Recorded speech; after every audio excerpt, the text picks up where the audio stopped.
A success tool that you can just jump right into and use right away if you're starting an event planning business in 2023. And it's my ultimate startup checklist.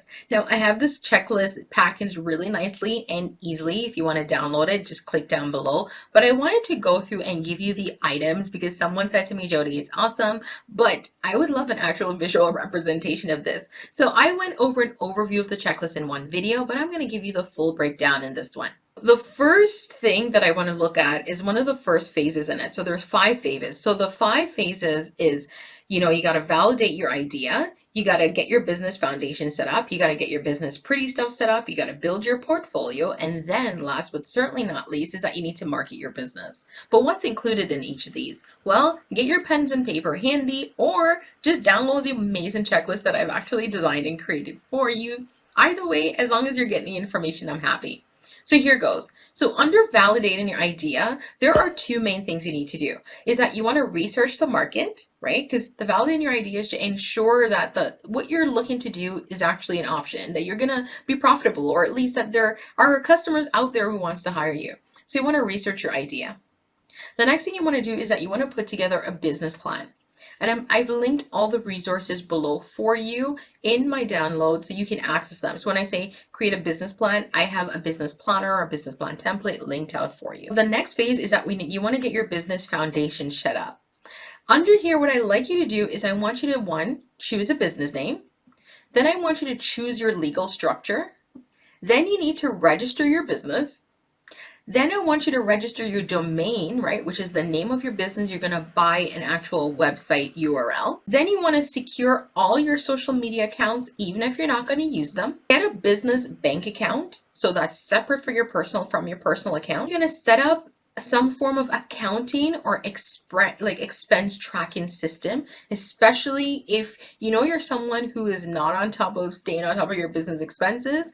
Ensure that you have something in place. So whether you're using a free software program, a paid software program, or you're using an actual accountant, get this in place. Now, you do want to speak to a lawyer as well. So if you're going to be running the business within a specific city or state, you want to make sure that you're aware of all the laws surrounding your business and around your industry. So speak to a lawyer as well. You want to speak to an insurance company. Before you start working events, speak to an insurance company, evaluate them, and see what they say are your options and if you should get insurance for your business or for your events or both. Those are the things I want you to do under the business foundation setup. Under making your business pretty, so the business pretty stuff, which is the part that everybody likes, there are a couple of things you want to do.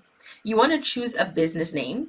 And I have a business name ideas generator list that I link in the download for you. You want to choose your brand colors. Then you want to choose your brand and font. You want to choose your logo. You want to do business cards if it's relevant to you. I don't recommend this in 2023, but it's completely up to you. You want to set up your website or a splash page, and I've linked an example as well as a template in the resource. You want to set up your business templates and tools. So those are your brochures, your contracts, and this is where a lawyer is also helpful, your proposal, invoices, all them things. You also want to get a CRM if it's in your budget.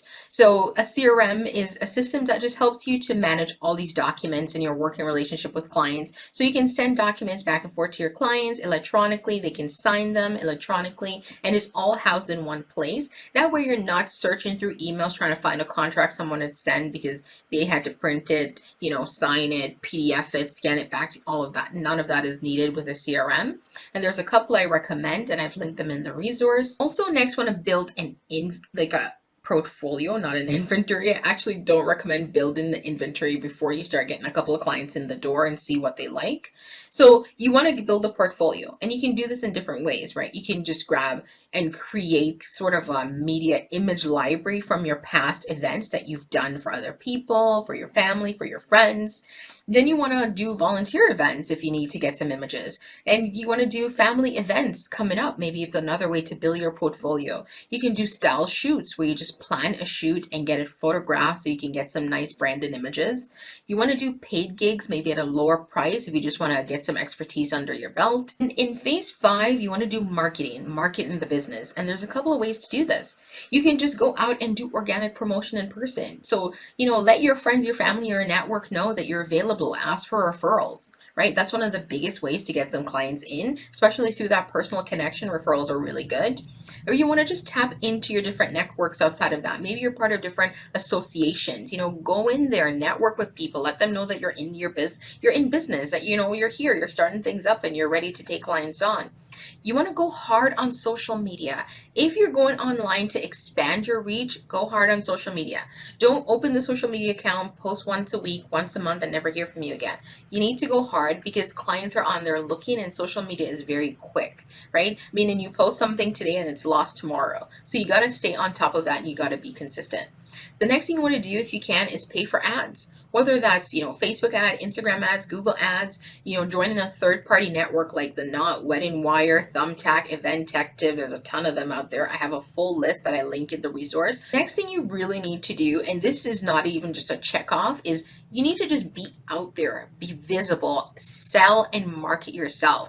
You are now in the sales business if you need to get clients in, right? And being silent doesn't bring you business. So everyone you can tell them you're in business. Everyone you meet, tell them you're in business. Everywhere you can, promote your business. Now, you're not going to do this obnoxiously and in people's face, but you do want to make people know that you're here, you can help them, and tell them what you do. You don't want to be silent here, because when you're being silent, you're not getting business. And the point of running a business is to actually get clients in.